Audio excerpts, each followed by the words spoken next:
I knew my entire life was different, weird, and I have now been officially diagnosed with hypermobile EDS, HEDS, Ehlers-Danlos syndrome, which means I have inherited connective tissue disorders. This affects my body's ability to produce healthy collagen, a protein that provides support to various tissues. As you could see from these photos and videos, my joints are extremely flexible. Freakishly flexible, as I like to say. Plus, I can dislocate my shoulders, which makes me vulnerable to many different problems, which I'll be explaining, and my next steps into healing my weird body, which has gotten worse the past couple weeks. I just found out that EDS had a name this year and was mind blown when all of my weird symptoms can be related to EDS, which it was kind of a relief for me. This all started in January of this year, 2025. I've been dealing with what I've been told is trigger point knots in my back, shoulders, and neck for 10 years now, and now it's affecting my face. I usually had acupuncture done to relieve them, and then I found out what EDS was, and also in February of this year, I started having left thumb pain with numbness, tingling, changing purple marks, which was strange because I'm predominantly right-handed. I just thought it was bruising on my thumb. So after a lot of research, I found a medical doctor that specializes in EDS with these weird symptoms. Luckily, they were only one city away from us in Florida. They specialize in prolotherapy, platelet-rich plasma, and stem cell therapy. And being I'm super anti-big pharma and big pharma doctors, because knowing they couldn't heal me, this was my only option. They did an ultrasound of my left hand and found I have joint instability in my thumb and also a bone spur, meaning now my thumb wrist area is way too flexible. The ligament had become stretched, and the goal was to have them begin prolotherapy, which are multiple painful injections within the whole hand to help stabilize the ligaments. My thumb was cold at all times. I thought I was going to have to amputate it eventually if we didn't do something about it. So after prolotherapy, within 5 days, the coldness in my thumb completely vanished. We were very skeptic that this wasn't going to work, so it relieved me tremendously that it did actually work. From their website, it states prolotherapy works by the same process that the human body naturally uses to stimulate the body's healing system, a process called inflammation. The technique involves the injection of a proliferant, a mild irritant solution that causes an inflammatory response, which turns on the healing process. The growth of new ligament and tendon tissue is then stimulated.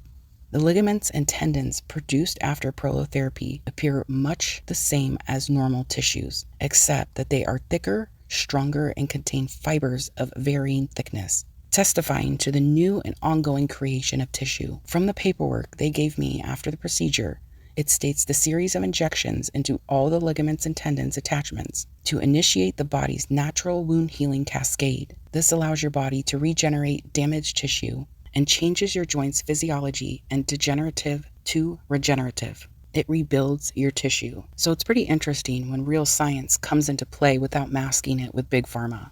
They also sent me to do a nerve exam. They told me I also have carpal tunnel in my right hand. The nerve activity was very uncommon in my neck and shoulders. And 2 weeks later, I'm practically bedridden because something is wrong with my face. I get severe pressure and tingling in my eyes and eyebrows, which have been there on and off for about 2 years, but now it's crippling me, forcing me to lay down. So I'll be having neck testing done this week, and they have a digital motion x-ray that can capture what is really wrong with me by my movements, which I'm super excited about, to pinpoint what the heck is wrong with me, to fix it so I can hopefully live a somewhat normal life. Now, going into my background, as a kid I had a lot of headaches and a heart murmur with no explanation. I would see my mom's IMA nurse when she worked in the doctor's office, and they were always baffled. When I lay on my stomach, I always get a headache and a weird sound in my head that sounds like a vacuum heartbeat. It still happens to this day. My shoulders started dislocating and popping in middle school, along with my pinky fingers bending all the way back to my hand. My knees flex backwards. I can touch my palms to the ground. And growing up, I always heard and thought I was just double jointed. No big deal. In 1998, when I was in 9th grade, I started getting random hiccups, which the doctor said can be associated with neck problems. I was almost killed by a girl who beat my head into the concrete about 10 times. I had seizures, foamed out the mouth, and passed out. I was taken to the hospital. They had to cut my new Christmas clothes so they could work on me. My mom said I was okay and I had no serious injuries.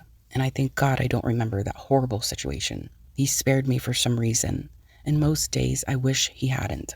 That same year in July, my dad passed away from cancer 4 days before his 58th birthday. It started off with colon cancer. When I was in middle school, he did chemotherapy, and then it came back with a vengeance. One day, he just fell and hit his head on the concrete. We found out he had a tumor in his lung and 3 tumors in his brain. I was only 15 years old, so psychologically watching your father die was dramatic.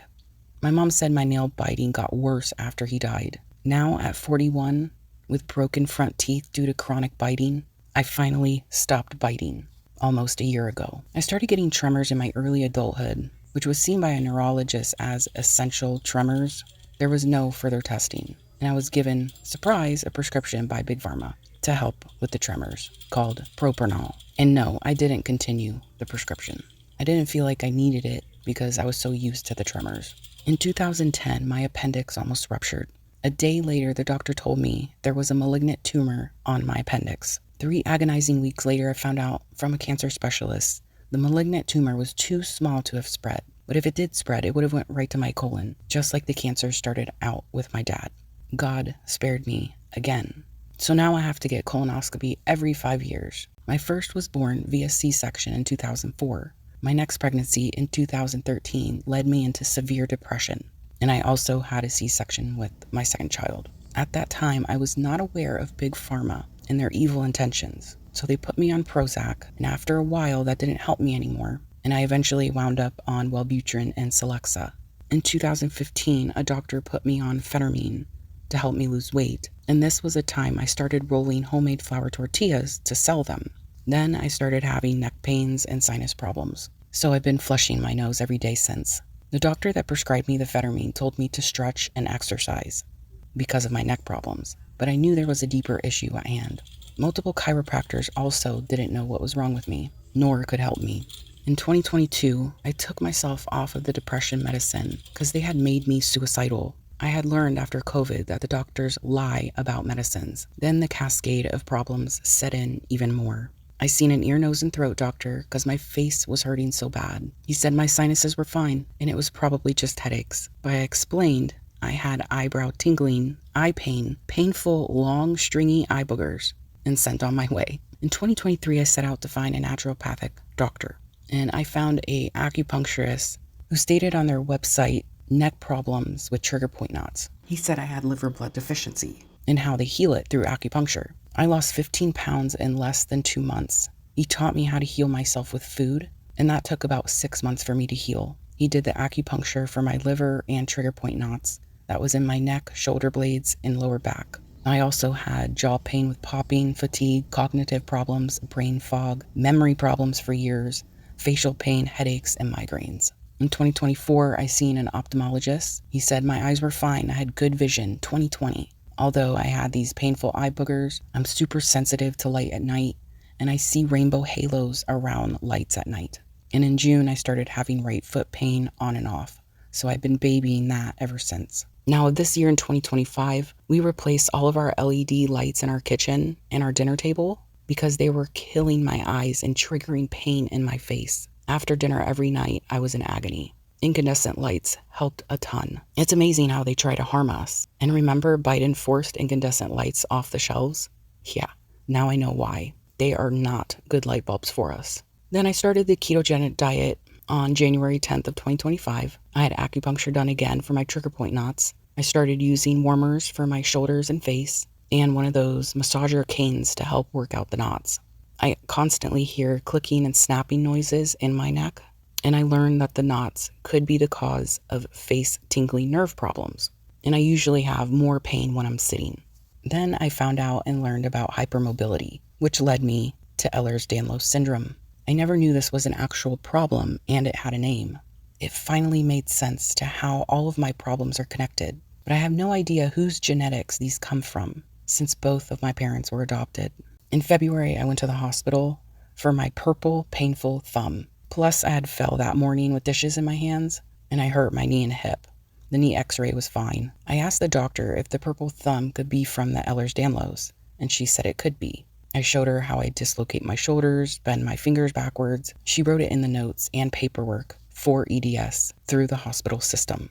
In March, I still had a purple thumb with pain, burning in between the thumb and pointer finger. I couldn't really open my hand, and if I tried, it triggered pain and burning. Pain was radiating into my wrist and to the tip of my thumb. I went to the ER again, and they did an x-ray that turned out good, normal, and also an ultrasound on my neck to my wrist, which was also good and didn't turn out that I had any clots.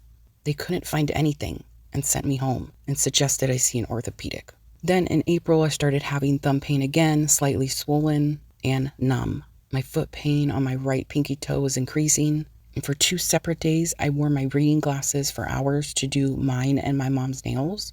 And just with the pressure of the glasses, it leads to my eyebrows tingling and facial pain afterwards, which completely ruins my entire day.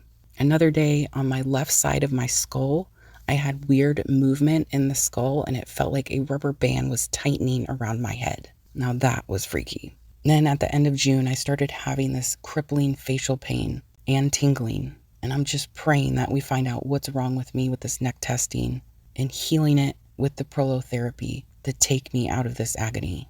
If you'd like to hear more about any of these situations I have found myself in, let me know in the comments below, and I'll work on another video. And I'll also give updates on my testing and healing in the future. Thanks for watching. Have a blessed day.